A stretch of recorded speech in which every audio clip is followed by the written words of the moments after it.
जब एक सांप की कुदरती रूप से मौत अगले 5 या 10 दिनों में आने वाली होती है, तब सांप कुछ ऐसी हरकत करता है जिसे सुनने के बाद आप भी दंग रह जाएंगे। आइए जानते हैं कि जब सांप की मौत आती है, तब वह क्या क्या करता है।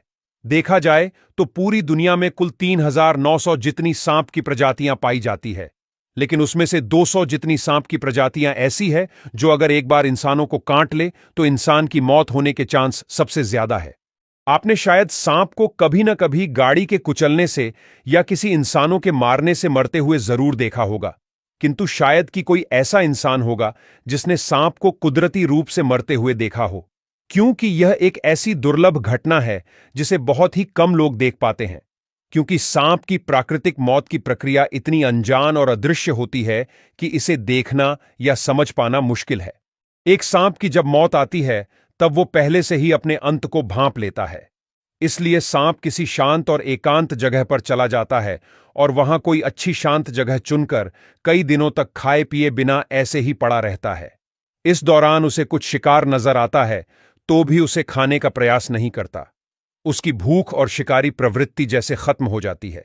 वो बस शांति से धैर्य के साथ अपने अंतिम क्षणों का इंतजार करता है।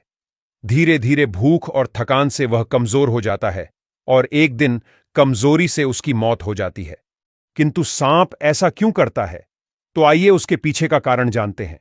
वर्षों पहले जो ऋषि और तपस्वी होते थे, उनको भी पहले आभास हो जाता था कि अब उनकी मृत्यु आने वाली है। तब वे खुद को पूरी दुनिया से अलग कर एकांत में चले जाते थे और अपनी मौत का शांति से इंतजार करते थे। और जब मृत्यु आती है, तब सुकून से दुनिया से विदा लेते हैं।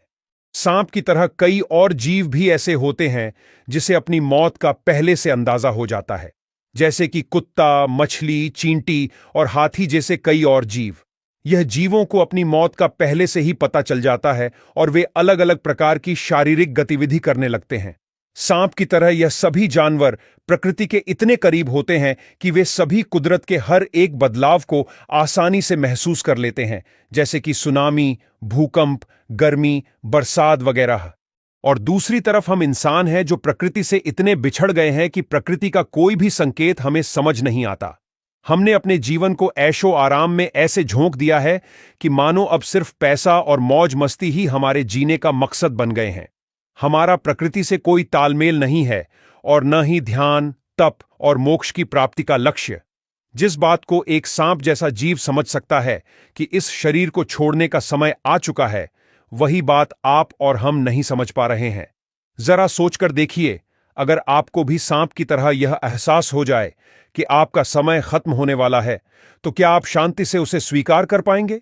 शायद नहीं, क्योंकि हम दुनिया के मोह माया में ऐसे फंसे हुए हैं कि हमारे अंत का सामना करने की शक्ति हम में बची ही नहीं।